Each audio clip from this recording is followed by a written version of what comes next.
Hello, Sunderland fans, and welcome to the Raw podcast brought to you by the Sunderland Echo. My name is James Copley, and I'm joined by my colleague, Joe Nicholson. We're going to run through all of the latest transfer news, gossip, updates. We'll have a look at the Swansea City game in the Championship on Saturday at the Stadium of Light as well. But one place to start, Joe, we'll quickly touch on it, but the Shrewsbury Town game, Sunderland winning 2-1 in the FA Cup. Lots of narratives, late drama, and a 15-year-old debutant. You were down there. What was it like? Yeah, a bit of drama. To be honest, it was like being back in League One, going to those sort of grounds. Tough pitch, team trying to waste time, nicked the goal from a corner, and it looked like it was going to be one of those frustrating afternoons in a game where Sunderland had dominated. Really, Shrewsbury were quite content to sit deep, didn't really offer much going forward, but found themselves 1-0 up as we headed into stoppage time. But then Sunderland managed to get 2 late goals and get through to the next round. So, and they've got a Premier League team away from home in the next round in Fulham. Obviously, not the biggest Premier League team. They'll probably fancy their chances going there, but it'll be another decent test for them. Maybe a chance again to try out a few of the kind of players that came in against Shrewsbury that maybe haven't been getting as many minutes in the Championship, but they clearly didn't want a replay when they got that 1 goal back. They thought they could get the second, and they managed to do that with Nicholson, and it was a great finish. So sets it up nicely for this weekend's game against Swansea, and then an away trip to Fulham at the end of the month. Indeed, Ross Stewart on the score sheet again. Nicholson getting the winner with a nice finish, but the game was notable for Chris Rigg coming off the bench. He became Sunderland's youngest ever outfield player, the second youngest player ever to play for the club, behind goalkeeper Derek Forster, who is age 73 now. He debuted for Sunderland back in 1964. A 5'9" goalkeeper back in the day, wow. which is a bit mad when you consider the giants that are playing now. But you know, a remarkable achievement for Chris Rigg. Tony Mowbray saying after the game that he deserves his chance. It's just an incredible story, isn't it, Joe? It is. You can't really imagine like being 15 and being in a first team for Sunderland. It's crazy, isn't it? What were you doing at 15, Joe? I was at school, I think. yeah. Well, Mowbray said that after the game, didn't he? He said he'd be training with the first team, but he's been at school earlier in the week, so that was mad. As you say, it's a pretty good story. And he couldn't have really done much more. He came on for 9 minutes and he won the corner, which led to Ross Stewart's equaliser. So he made a big impact.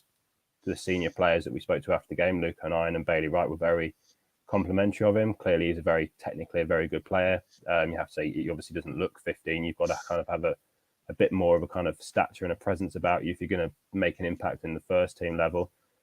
He's still obviously quite very kind of slim and that sort of build, but he's got a kind of bigger build to make an impact. So clearly there's a lot of potential there, and Sunderland have now got to manage what they do with Chris Rigg to give him the best programme to kind of develop.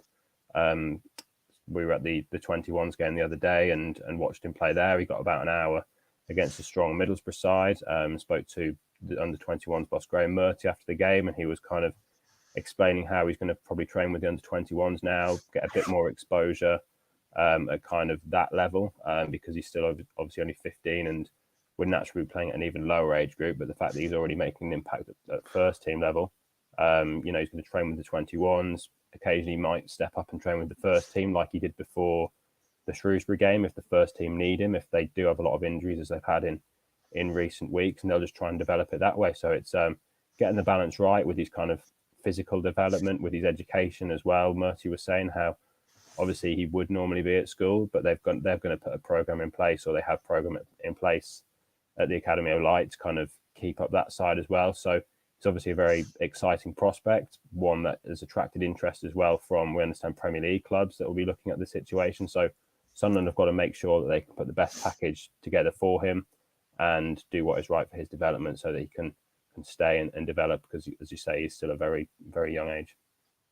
Yeah, it's a very interesting story, the Chris Rigg one. With him being only 15, it technically means that he's free to go wherever he wants. So that Premier League interest from Newcastle and the like, that could manifest itself potentially, and he could move elsewhere now if he wanted to.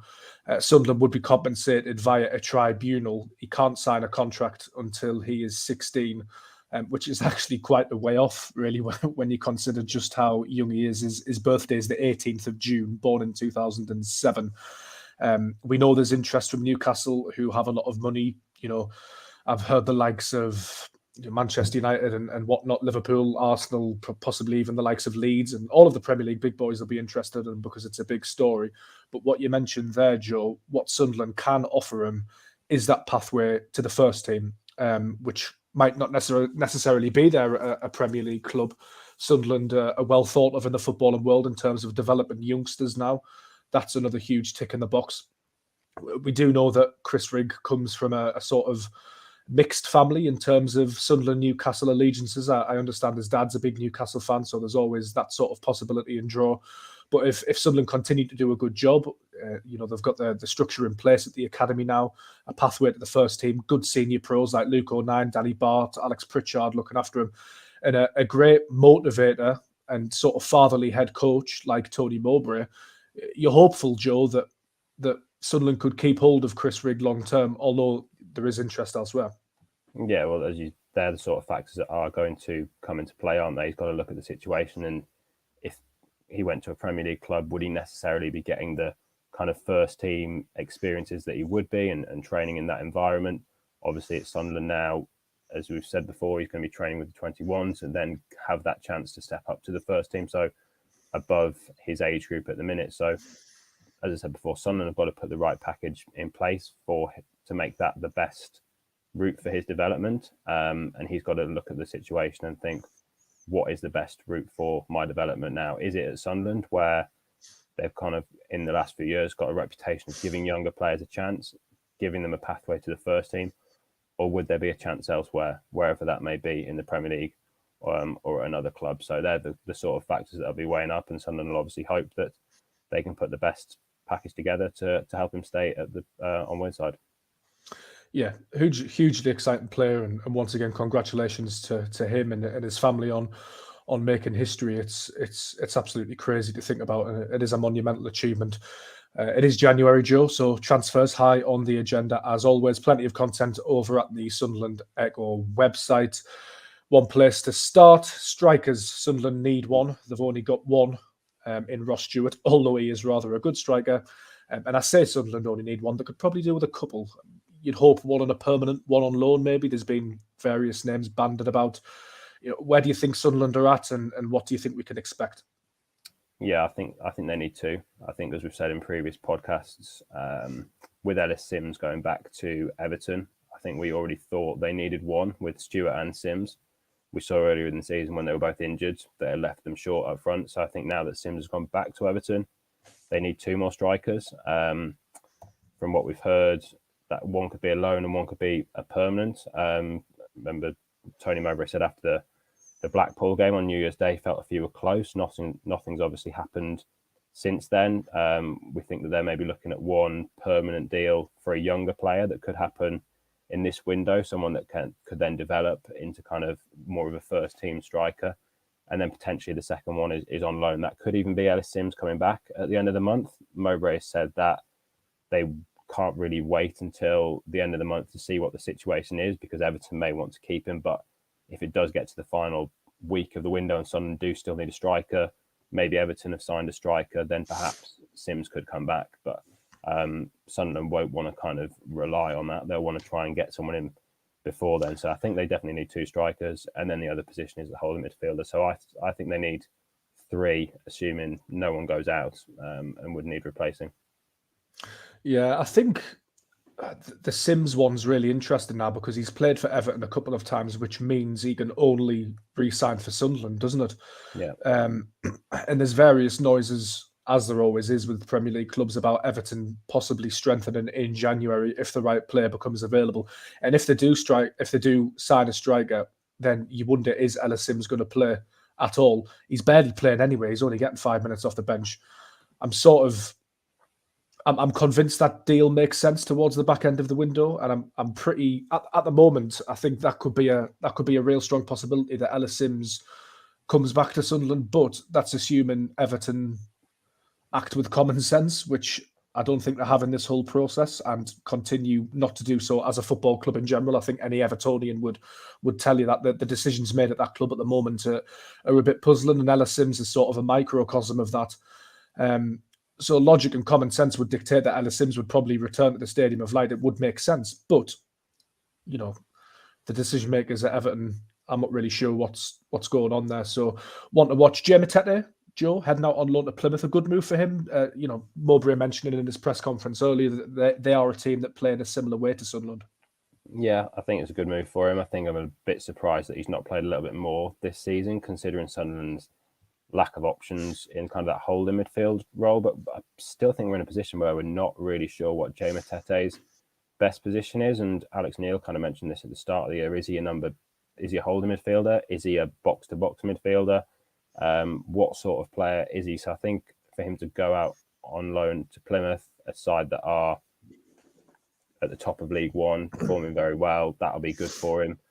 He should get some more game time, especially now we've seen the likes of Edouard Michou and Abdullah Bar kind of playing more in Sunderland's first team. And we think they're also trying to sign another kind of holding midfielder as cover for Corey Evans. So I think that's a good move for him to go out on loan and get more game time. Clearly, Sunderland feel they can bring someone else in to kind of make up the numbers in the squad and provide more competition in that holding midfield role.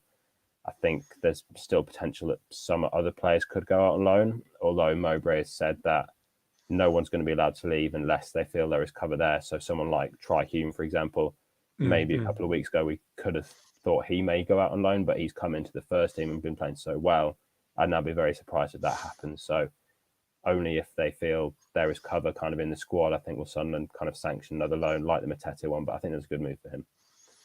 Yeah, he's done exceptionally well, Trey Hume, hasn't he, since coming in, played left back and right back after Lyndon Gooch's injury. He's another sort of potential success of the current recruitment model, which seems to be bearing fruit. He seems to be coming good at the Stadium of Light, which is pleasing. It would be remiss of me not to mention another big talking point on Wayside, which continues to be Ross Stewart's contract situation. There's a lot of noise at the moment. Christian Speakman, obviously, he spoke on the club's YouTube channel, I think, just last week. He seems to be quite relaxed about the situation. Sunderland seem to be quite relaxed about the situation. He has got 18 months left on his deal. So it's very unlikely that he would go this January, because it would leave Sunderland without any strikers, which obviously that's a position the club wouldn't want to be in.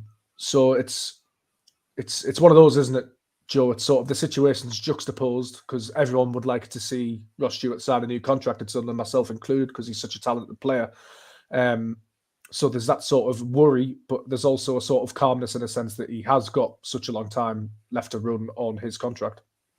I think so, yeah. And I think there's a few reasons why Sunderland, I think they can keep on to him in January. The firstly, as you mentioned, they've got no other strikers. So even if an offer came in, would it make sense for Sunderland to sell when they haven't got any other strikers? Of course not. Obviously, a big Premier League bid may test that resolve, but the position Sunderland are in, Ross Stewart's very key player. He's come back. He looks like he's settled at Sunderland. His goal scoring record over the last, I think he's scored 5 and 5, hasn't he? So he's come back and he's really hit the ground running since his return. As you say, he's got 18 months left on his contract, so it's not like his contract's expiring this summer. And there's going to be a rush to kind of get something resolved, I think. And also, you look at the position that Sunderland are in the table. It's not out of the question that Sunderland could get in the playoffs and have a chance of playing Premier League football next season. So I think he's in a good position where he is at Sunderland. He's the main man. He's playing regularly. He's back from injury now, and in a Sunderland side that are playing well and are in a good position in the league. We've mentioned it before in the league table. There are kind of a couple of teams that you think, obviously Burnley and Sheffield United have got a bit of a gap at the top now, but below that, it's really, there's a few teams in the mix coming strong, Middlesbrough, West Brom, but Sunderland are definitely in the mix there, and they've shown this season they can compete with anybody, and that it's a good team to play in, a good young team that are going to create chances for him. And Stewart's already flourished in this team in the Championship, so I think I'd be quite relaxed about the situation at the minute. Obviously, they do want to offer him a long-term deal. They've been kind of in negotiations with that since promotion from League One, since the summer. But I don't think there's any reason to panic at the minute. Indeed, we'll move swiftly on to the Swansea game and a little bit of team selection. Thank you to Craig Jackson and the Sunderland AFC exiled Mackham in the comment section on YouTube. You can watch this podcast on Facebook, Twitter, YouTube, and you can catch it after the fact on all good podcast platform. Craig Jackson asks, what do the lads feel is our best and most likely back three when all of the lads are fit? I think the best centre-back trio at the club in terms of pound-for-pound ability would probably be Bath, Elise and Ballard if everybody was fit. But on form, you'd have to throw Luke O'Nien in there, Joe, wouldn't you?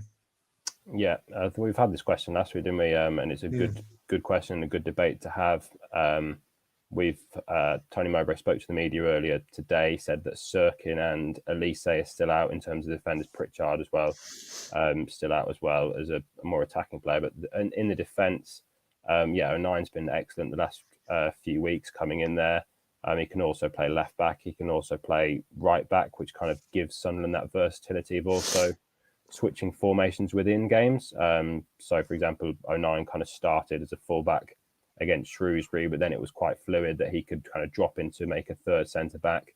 Hume could push forward as a wing back, and when Sunderland were attacking, kind of Jejewis and Bennett almost became the left wing back. So O'Nien's an important player that you can kind of allow Sunderland to change formations within games. It'll be interesting at the weekend. We now know that Danny Bart's back in training. So does he come straight back into the side?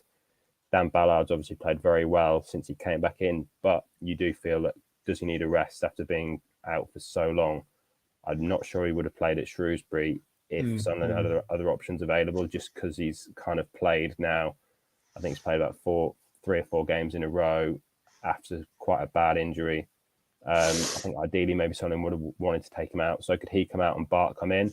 I think it all depends on really how fit Danny Bart is, because he's obviously had a great start first half of the season, now come back and he's in training, but how is he match fit? Is he ready to come straight back into that starting 11? So that'll be an interesting one. The other kind of position up for grabs is kind of that right back spot, isn't it? And we've mentioned how well Try Hume's done, and with Gooch now was back on the bench at Shrewsbury. I just think Try Hume's been playing really well the last few weeks. It's going to be really hard to drop him. So I just keep him in and keep that momentum as I think Lyndon Gooch had a good start to the season and obviously brings that experience with him. But I think Try Hume's playing really well at the minute, and I'd probably go with him at right back. Just to circle back onto transfers quickly, Joe, when we're talking about that centre-back position and Sunderland's depth there, I thought it was interesting that the Charlie Cresswell links re-emerged again. Sunderland have been linked with the Leeds defender who was on loan at Millwall currently. I think this will be the 3rd window in a row. So I think there's something in it. He clearly fits the profile. He's a young English defender, not unlike Ballard, to be honest. Of course, Ballard was at Millwall last season. Sunderland bought Ballard, so then Millwall turned to Charlie Cresswell on loan. There has been reports suggesting that he could go back to Leeds in January ahead of a sale or another loan move. He is highly rated by Gary Rowett at Millwall and by Leeds in general, I think. But for whatever reason, he hasn't played every game for Millwall. I'm not sure whether that's down to injuries or what. But the link doesn't seem to be going anywhere. And although Sunderland seem to be well stocked in that area, we didn't mention Bailey Wright in our conversation there. But he is he's a clear talent. And he really fits the bill and the mould. And we've seen Sunderland sort of pull the trigger on these deals when they might not necessarily need a player desperately in that position. I'm thinking maybe of Edouard Michoud or Abdullah Bar. You know, Sunderland needed reinforcements in that areas, but it wasn't seen as a huge priority before their signing, was it? So I just wonder if there's something maybe in that. Yeah, it was one that came up, didn't it, in the summer, but before Sunderland signed Ballard. So when Sunderland were looking for another centre-back, the Cresswell kind of link got thrown about there, and then it went cold, and then Sunderland signed Dan Ballard. So I just think Sunderland seem pretty well stocked at centre-back at the minute. If you're considering Luke O'Nien as a centre-back as well, which we know that Tony Mowbray does, you've then got O'Nien, Ballard, Danny Bart, Elise, Bailey Wright. You've got 5 there, and I know that they could switch to a back 3 and want other options, but I just think it's a position where they're well stocked. Look, they may really rate Charlie Cresswell, and that may be a deal that comes to fruition, but I just think that Sunderland seem kind of okay at centre-back. They've got a lot of options there. Obviously, the striker is a big priority. And as we've mentioned before, they want kind of reinforcements in midfield for that kind of number 6 role where Corey Evans has been kind of seemingly their only option for a lot of the season. I know that Michu's come in and played well there in recent weeks, and Dan Neil has done well in recent weeks, kind of covering for when Evans has not been available. But that's another position where I think they need to strengthen. I just think centre-back at the minute is a position where Sunderland are in a pretty good place. And they've got kind of young up-and-coming players as well, like Ballard, like Elise. Then you've got that experience of Bart and Bailey Wright and Luke O'Neill as well. So I think that's not the priority in this window. But as we've seen before, Sunderland can come and sign players if they think they're good enough and got potential, that they will come in and sign it if they think the deal is right. Yeah. Sunderland interested as well, according to the latest reports in Joe Geldart from Leeds, although Wigan is said to be interested in a deal as well. That's possibly one to watch. You can read all about these transfer stories, including Nathan Broadhead's move to Ipswich Town on a permanent deal on the Sunderland Echo website. We endeavour to sort of keep you up to date with all of the latest transfer gossip, news, rumours, all of that sort of stuff. Joe, Swansea on Saturday at the Stadium of Light. 3 points separate the two sides in the league. Obviously, Sunderland didn't fare too well in Wales against Swansea earlier in this season. It's an interesting game, this, because Sunderland are improving their form at home all of the time. There was that good win against Blackburn. And the table's so tight and congested where if Sunderland lose this, it sort of pulls them back down to mid-table and then you're sort of looking over your shoulder again. But if you beat Swansea, that gap starts to open up. So it's an important game as they all are in the Championship. Yeah, a real one as well, where Sunderland will be looking to try and build momentum as well. Obviously, had that great run over the festive period where I think they took 10 points out of 4 games. Wasn't it? It was 2 draws and 2 wins. So they're in good form. Swansea will obviously pose a very difficult threat. As you mentioned, they were very strong when Sunderland went to Swansea earlier in the season. They're a very possession-based side. And Mowbray was talking about that today, how it's going to be very tough when Sunderland are the home team expected to come out and kind of have a go at Swansea. But there could be a scenario where Swansea, are kind of keeping the ball and keeping it off you. They're very good at that. They're the top team in the Championship for possession. So it's sometimes very difficult to get the ball off them. And Sunderland really found that when they went to the Liberty Stadium earlier in the season. Swansea really played them off the park in the first half. Sunderland made adjustments at half-time and managed to come back into the game. But we saw what a good team Swansea can be. And one of the questions in the press conference today was about how Swansea are having maybe a difficult season. And you look at the league table and think, well, 15th, maybe they are. But as you said before, the points difference between 15th and Sunderland are in 8th is just 3 points. Yeah, so Swansea will still think they can get in the playoffs if they have a good run. If they beat Sunderland on Saturday, they're right back in there. It's funny, isn't it? It's funny, isn't it, Joe? It's funny, isn't it? Because we're sort of when the league starts, you think, right, it's going to start sort of breaking up into the different groups, and then you think after when the festive games come along, the league will start breaking up into different groups, and there'll be clear sort of almost mini tables within the Championship. And it's been the festive period, and it's still pretty tight. Do you expect it to sort of break up again, or do you think it just could be one of those seasons? I think it will. I think, as we've said before, there's kind of a gap with the top 2 now, isn't there? And I think that will be the top 2, Burnley and Sheffield United. Obviously, one of them could be caught. But I think those 2 sides are kind of the 2 best sides I've seen this season, kind of in general. And then I think you've seen now, as we've said, teams like that were kind of favourites to be in the mix at the start, Middlesbrough, West Brom, that have got kind of big resources and big squads. They're starting to pull together now after they changed their manager and are in good form. So I think Middlesbrough and West Brom will be in the playoffs as well. And then I think there's then kind of 2 more spots potentially up for grabs. And then you've got the teams that came down. Obviously, Watford and Norwich have got good squads on paper. Sunderland, as we said, are in the mix, along with kind of other teams like Millwall. But there's so many that are in the mix. As I said, Swansea in 15th on 35 points, Sunderland in 8th on 38. So just 1 or 2 wins. If you put a good run together, you can be right back in the kind of playoff picture. And equally, if you have 2 or 3 defeats, you can drop from kind of competing for a playoff place to kind of down the bottom. So I think it will break up a little bit. I think we'll see kind of teams that were maybe fancied at the start of the season, if they kind of get their act together, can kind of pull up the table. I'm still quite surprised that Blackburn are up in third. I'm not sure they'll finish in the top 6, but we never know, do we? So still obviously a lot to play for, just only halfway through the season, aren't we? Yeah, it's very interesting, the perceptions of football clubs and their league positions based on expectation. You mentioned Sunderland up there in 8th on 38 points. Half of my family are Cardiff fans. They're down in 20th on 28 points, only 10 points behind Sunderland. It's not inconceivable that that lead could be cut in half or even overcome in the space of 3 or 4 games. You look at Stoke City in 18th under Alex Neil, a man who we know is a talented manager, although it doesn't seem to be clicking there just yet. But they're only 8 points behind Sunderland, and the perception of those two clubs, Stoke City and Cardiff City, is that they're having poor seasons, and probably rightly so. But they're 3 or 4 results away from catapulting themselves right back up the table and closing the gap on a team like Sunderland. So it's very unpredictable at the moment. Just on Swansea, Joe, quickly before we do wrap this up, what was the latest on injuries? You did touch on it earlier, but we did speak to Tony Mowbray today, or Phil did. That'll be up on the Sunderland Echo. But what do you understand with the injury situation at the moment? Well, he said Danny Bart trained today, so we expect him to kind of be at least in the squad. Whether he returns to the starting 11, we don't know.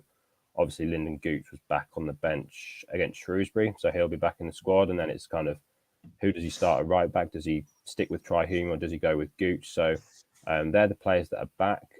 Sounds like as well Corey Evans will be back. He's I think he was out with an illness recently, but didn't mention him as a player that won't be available.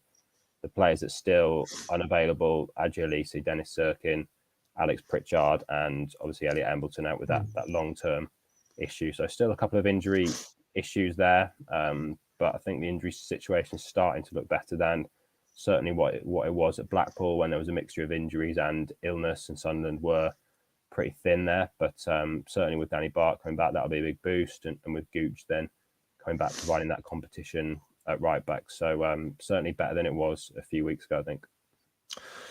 Indeed. Well, you can read all about the build-up to the Sunderland versus Swansea City game at the Stadium of Light in the Championship. We'll also have full matchday coverage and post-match coverage, easy for me to say, including player ratings, Tony Mowbray. We'll hear from a player as well.